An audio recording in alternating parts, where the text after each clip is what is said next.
안녕하세요. 교육은 마음 채널 운영하고 있는 김복현입니다. 오늘 이야기의 주제는 발문의 중요성에 대해서 한번 이야기를 해보려고 합니다. 이 발문이라는 것은 교사가 수업 시간에 하는 그런 말을 이야기하는 건데요. 그러면은 이 발문이 왜 중요하냐라는 건데, 이 발문에 의해서 학생들의 배움이 일어난다라는 것이죠. 그래서 좋은 발문을 하게 되면은 학생들의 어떤 창의적인 사고력이나 이런 것들이 향상이 되고, 별로 이렇게 좋지 않은 그런 발문을 했을 경우에는 학생들의 사고 능력이 향상이 되지 않는다라는 그런 이야기입니다. 특히 아주대학교 김경일 교수님의 그런 발표에 의하면은 인지심리학 연구사에서 가장 돋보이는 연구 사례를 소개를 하고 있습니다. 그런데 여기에서 결론은 교사의 발문이 학생들의 어떤 사고력, 창의적인 사고력을 향상시키는 절대적인 그런 관건이 된다라는 이야기를 하고 있습니다. 그 이야기에 대해서 좀 더 구체적으로 한번 이야기를 해보려고 합니다. 평범한 초등학교 3학년 학생들을 4반을 선정을 합니다. 3학년을 특히 선정한 이유는 1학년, 2학년에서는 어떤 개인차 이런 것들이 많이 이제 있게 되는데, 3학년이 되면은 어느 정도 이제 고르게 편성이 된다라는 그런 가정하에서 3학년을 선정했고요. 무작위 반으로 선정을 했는데, 동등하게 똑같은 그런 4개 반을 선정을 했습니다. 그런데 여기서 이제 3학년 1반 같은 경우에는 지극히 평범한 아이들로 이제 만드는 거고요. 3학년 2반 같은 경우에는 좀 더 창의적인 아이들 이렇게 만드는 것이고, 3학년 3반 같은 경우에는 우리나라에서 가장 혁신적인 아이들로 만드는 거. 그 다음에 3학년 4반 같은 경우에는 전 세계에서 가장 뛰어난 혁신적인 그런 아이들로 만들어 본다는 것입니다. 무엇에 의해서? 교사의 발문에 의해서 이렇게 이루어집니다. 자, 그러면 어떻게 해서 이게 했냐면은 그 내용을 알아보면요. 3학년 1반 같은 경우에는 이제 선생님이 칠판에다가 여러 가지 물체의 모양을 보여줍니다. 보여주고, 자, 너희들이 이것을 마음에 드는 것을 골라라. 고른 다음에 5개씩 골라가지고 거기서 새롭고 신기한 것을 한번 만들어 봐라. 이렇게 교사가 이야기를 합니다. 그런데 이런 경우에 학생들은 굉장히 지극히 평범한 모양을 골라서 거의 똑같이 비슷한 그런 결과를 만들어낸다는 것입니다. 예를 들면 남자 같은 경우에는 자동차나 기차를 만든다든가, 여자 같은 경우에는 집을 만든다든가 이런 형식을 말하는 것입니다. 이런 식으로 학생들의 어떤 그런 사고의 어떤 그런 수준이 굉장히 창의적이지 못하고 획일적으로 된다라는 것입니다.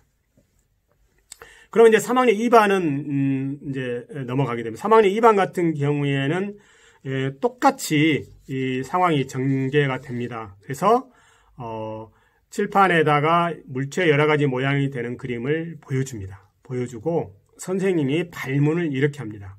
자, 너희들이 여기서 마음에 드는 것을 5개를 골라라. 자, 여기까지만 이야기를 합니다. 그러면 학생들은 이제 물건을 고르게 되는데, 물체 모양을 고르되 일반에서와 비교를 해보면, 일반에서는 어떤 평범한 모양을 골랐다 하면은 2반에서는 좀 더 자기 취향에 맞는 다양한 형태의 그런 모양을 학생들이 고른다라는 것입니다. 자, 그런 다음에 학생들이 이제 물체 모양을 다 고른 다음에는 이제 다시 교사가 발문을 합니다. 그러면 네가 지금 고른 5개로 새롭고 신기한 것을 만들어 봐라. 이렇게 교사가 2번째 발문을 합니다. 이렇게 되면은 학생들은 조금 당황스럽긴 하지만 일반에서는 굉장히 획일적인 그런 비슷한 유형의 어떤 결과가 나왔다면은 2반에서는 좀 더 다양한 형태의 그런 모양이 나온다는 것, 결과물이 나온다라는 것입니다.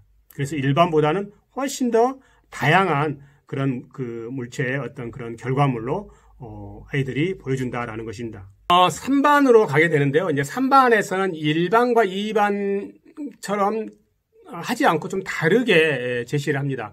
1반과 2반에서는 먼저 물체 모양을 보여주고 아이들에게 물건을 만들라고 이야기를 했는데 3반에서는 물체 모양을 보여주지 않습니다. 그리고 너희들이 만들고 싶은 것이 무엇인지를 말해보게 합니다. 그러면 학생들이 로봇을 만들고 싶다. 또 영원히 충전하지 않아도 되는 그런 스마트폰을 만들고 싶다. 또 영원히 탈 수 있는 자동차를 만들고 싶다. 이런 현실적으로 불가능한 그런 상상력을 발휘해서 아이들이 자신이 만들고 싶은 것을 말하게 됩니다. 그런 다음에 교사가 칠판에다가 여러 가지 다양한 물체의 모양을 보여주고 너희들이 만들고 싶은 것을 여기에 있는 물체의 모양을 5개를 골라서 만들어라. 이렇게 이야기를 하게 됩니다. 그러면 학생들은 1반과 2반과 같이 좀 더 다르게 반응을 합니다.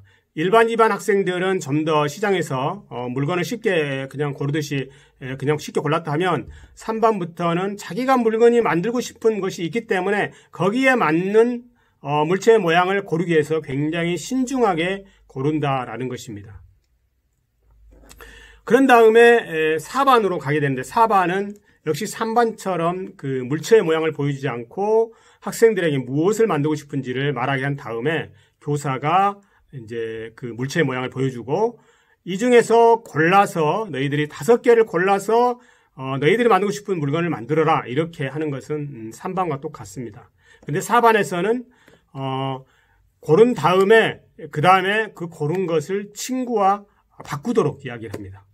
그렇게 되면은 내가 원하지 않는 그런 것까지도 그 재료를 활용해 가지고 내가 만들고 싶은 그 물건을 만들어야 되기 때문에 굉장히 더 높은 사고력을 발휘를 한다라는 것입니다. 그런데 재미있는 비교를 하게 되는데요.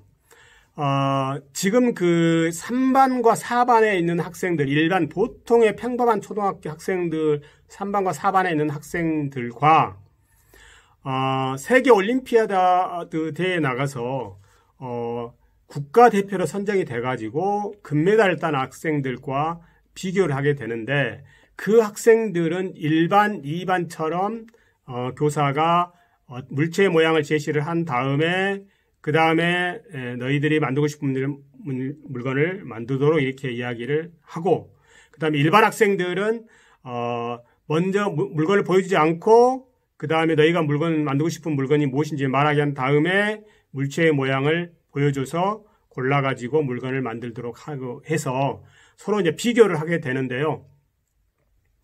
이 평범한 3학년 3반, 4반 학생들이 이 굉장히 뛰어난 그 국가 창의력 올림피아드 대회에서 금메달을 딴 학생들이 이제 1, 2반 학생들이죠. 그 학생들과 비교를 봤을 때는 이 3반과 4반 학생들이 창의력이나 개성이나 혁신성, 독창성이 2배 이상 뛰어난 것으로 평가가 됐습니다. 능력은 그 올림피아드 참가한 학생들이 훨씬 더 뛰어나지만 평범한 학생들이 더 창의력이 뛰어났다는 것은 여기에서 변이는 교사의 발문이라는 것입니다. 교사가 발문을 어떻게 하고 어떻게 나누어서 하고 무엇을 먼저 하고 했냐에 따라서 아이들의 사고력에 미친 영향이 엄청나게 학생들이 가지고 있는 능력과 상관없이 이렇게 큰 차이를 보였다라는 것은 굉장히 우리가 수업을 하는 데 있어서 시사하는 바가 크다라고 이야기를 하게 됩니다. 이렇게 일반 학생들처럼 목표와 방법과 도구를 이렇게 같이 이렇게 한꺼번에 제시했을 경우에는 학생들은 사고력을 멈춰버린다고 합니다. 그래서 목표를 먼저 제시를 하고 그 다음에 방법을 제시를 하고 그 다음에 도구를 제시하고 이렇게 했을 때 학생들의 사고력이 창의적인 사고력이 향상이 된다라는 것으로 연구 결과가 보여주고 있습니다.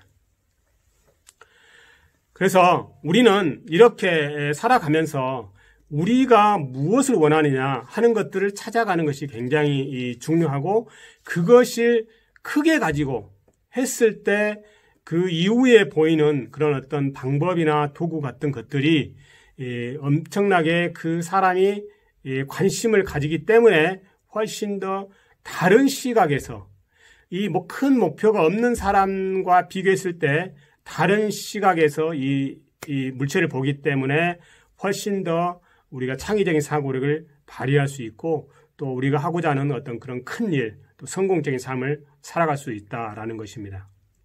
비록 현실성은 떨어지지만 우리가 어떤 그런 목표, 큰 목표 이런 것들을 꿈을 가질 필요가 있다라는 것입니다. 그렇게 큰 목표와 큰 꿈을 가진 학생들은 자신이 부딪히는 어떤 큰 어려운 문제에서도 견딜 수가 있고 중요한 것은 이후에 만나는 그런 그 방법이나 도구나 정보 이런 것들을 그렇지 않은 학생들에 비해서 다른 시각에서 볼 수가 있기 때문에 훨씬 더 성공할 확률이 높다라는 것입니다. 바로 이것이 지금까지 성공한 사람들이 가지고 있는 그런 노하우, 그것이 아닌가라는 생각이 듭니다. 그래서 오늘 이야기는 이렇게 교사가 어떻게 발문을 하느냐에 따라서 그 학생들의 사고력에 영향을 절대적으로 미친다라는 것이고 그것이 학생의 능력과는 관계가 없다라는 것입니다. 그리고 발문을 할 때에는 그런 방법이나 도구와 같이 어떤 작은 것을 먼저 발문하는 것이 아니라 큰 목표와 같은 큰 것들을 먼저 발문을 제시를 하고 그 다음에 학생들이 어떤 상상력이나 창의력을 발휘할 수 있는 그런 큰 범위의 어떤 그런 것들을 발문을 시작한 이후에 그 다음에 방법이나 도구와 같은 작은 그런 발문들을 시작을 해서 방법들을 찾아가고 하는 것들이 이 어떤 발문에 있어서 순서상으로 봤을 때 그런 식으로 전개가 돼야 된다라는 것이고 또 한 가지는 발문을 할 때 목표, 방법, 도구를 한꺼번에 제시를 하는 것이 아니라 따로따로 목표, 방법, 도구 이런 식으로 하나씩 끊어서 아이들한테 제시를 했을 때 학생들이 받아들이는 그런 것들은 훨씬 더 달라지더라라는 것이 우리가 오늘 발문을 통해서 우리가 학생들이 어떻게 창의적인 사고력을 길낼 수 있는가라는 것들에 대해서 이야기를 해봤습니다. 그래서 내일 당장 수업을 할 때 선생님들이 어떤 발문으로 내가 수업을 진행할 것인가라는 것들을 한번 고민을 해보고 그런 고민을 해본 다음에 또 학생들의 적용한 것을 그 결과를 또 다시 한번 또 피드백을 해서 다시 바꿔보고 하면서 아이들이 학습에 미치는 영향 또 아이들이 이해 정도에 미치는 영향 또 아이들이 어떤 그런 학습 목표를 어떤 그 학습에 대한 어떤 그런 동기라든가 내재적인 동기라든가 이런 것들을 자발성이라든가 이런 것들을 가져가는 데 있어서 교사가 발문을 어떻게 하느냐 하는 것이 이렇게 중요한 영향을 미친다라는 것을